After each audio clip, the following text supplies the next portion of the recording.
A sense of familiarity, comfort, uncomplicated operation is what the Hamilton Beach Wave Crusher brings. However, it may appear rather antiquated in the modern world. Does the blender have what it takes to survive? Welcome to our ShouldIt Blender series.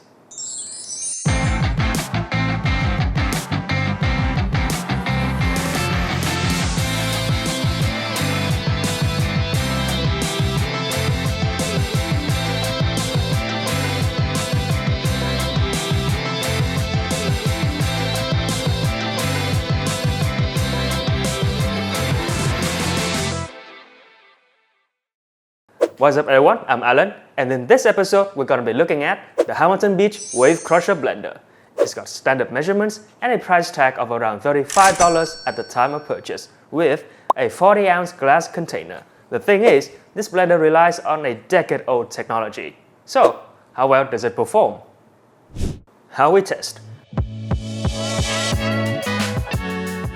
To pick out the best blender for your needs, we developed a set of tests focused on performance, design, and usability, applying them consistently to every blender. This approach helps us provide accurate ratings and rankings fairly across all products. For the details on how we did the testing and rating for this series, you can look up How Should It Test Blender. Now, let's get to the review. Design. Standing at 14.5 inches tall, with a width of 8 inches and a length of 6 inches, the Hamilton Beach blender fits snugly under standard kitchen cabinets and is easy to maneuver at 6.6 pounds. Unfortunately, the blender's construction reflects its price, with a plastic motor base and stainless steel accents that look modern but feel inferior compared to high-end models.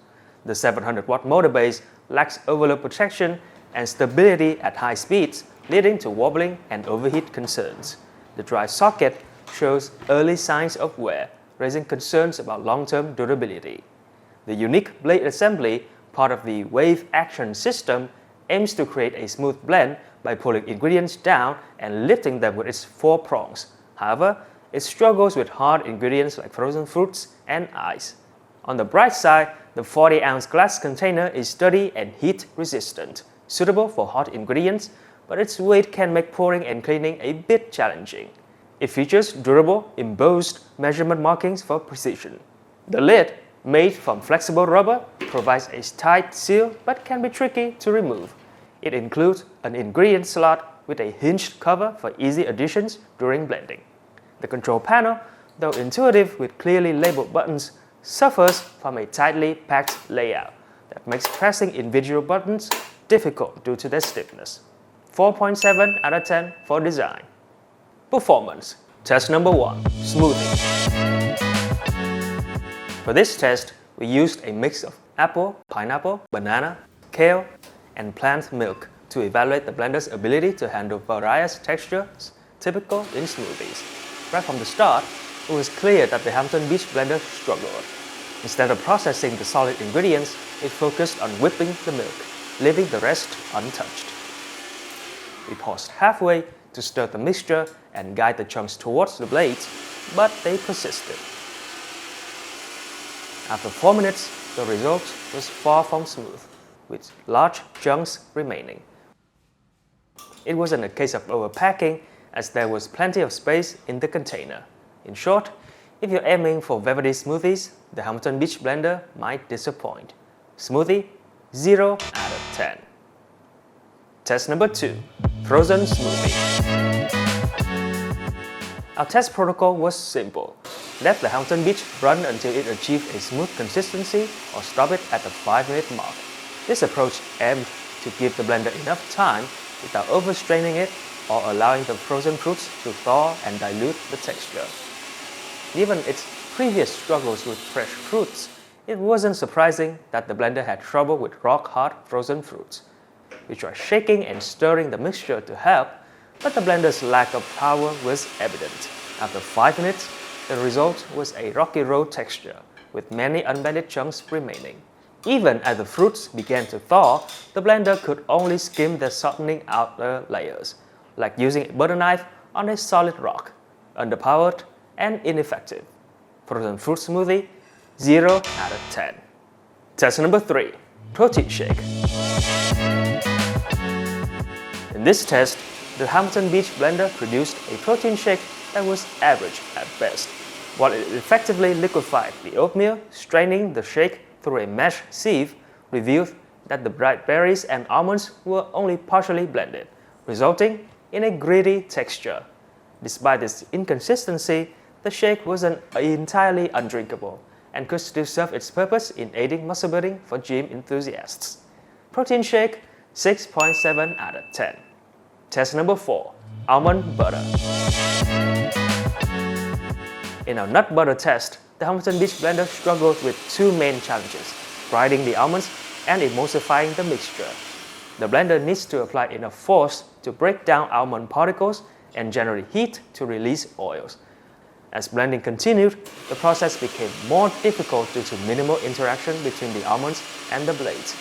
Ineffective vortex creation led to ground almonds sticking to the container's sides, instead of being drawn into the blades. Shaking the container to redirect the almonds didn't help significantly. Unfortunately, even after running for up to 4 minutes, the Hamilton Beach couldn't fully pulverize the almonds or emulsify them into a creamy spread. Moreover, the blender couldn't extract oils, resulting in a dry, coarse mix with some whole almonds still intact. Almond butter, 0 out of 10. Test number 5. Crushed ice. We must give credit where it's due. Our Hamilton Beach blender gave it a valiant effort. However, much like a grasshopper trying to move a cart, it struggled with the ice. Despite its earnest attempts and some manual assistance, 9.5 ounces out of the 12 ounces remained stubbornly whole. Crushed ice, 0 out of 10. The overall score for 5 performance tests is 1 out of 10. By the way, if you're watching this review, I'm sure you care about hand-measured specs and prices of each product. So, head over to our website, ShouldIt.com, where you can sign up and get all the information for free. It's also the best way to support us, so thank you. Usability. Securing the Hamilton Beach is not as straightforward as expected, which can be problematic when multitasking. Detaching it is equally difficult due to its tight seal, which, while preventing leaks, makes removal arduous. This can lead to spills, creating a mess on the countertop. The frequent need for manual intervention during blending disrupts workflow and can frustrate users seeking a smooth experience. Although the control buttons are not intuitive, they are less frustrating than the lid issues. In our tests, blending ice cubes and water produced a noise level of about 96.3 decibels. While some may tolerate these short periods, it could disturb others, especially during quiet times. On the positive side, the removable blade assembly is ergonomically designed, making it easy to handle, especially for those with smaller hands. Aligning the container with the motor base may take some practice, but it becomes easier over time. The blending container's smooth interior simplifies cleaning, as food particles don't stick, requiring just a simple rinse. The removable blade assembly allows for easy access, reducing the need for a cleaning brush. However, the motor base requires careful cleaning due to crevices around the buttons that can collect dust and grime, necessitating regular maintenance to keep the blender hygienic and functional. 4.7 out of 10 for usability. Verdict? Don't be fooled by the blender's low price and 700-watt motor. While these features are appealing, the performance tells a different story. In our test, the blender struggled with everything from leafy greens, almond butter, to both fresh and frozen fruits, and the blender's build quality is somewhat disappointing, suggesting that the lower price comes at the cost of construction and durability. For the same price, you can consider the Black & Decker 10-speed or invest in other high-performing blenders like the Vitamix 5200 or the NutriBullet blender combo. Final score, 2.8 out of 10.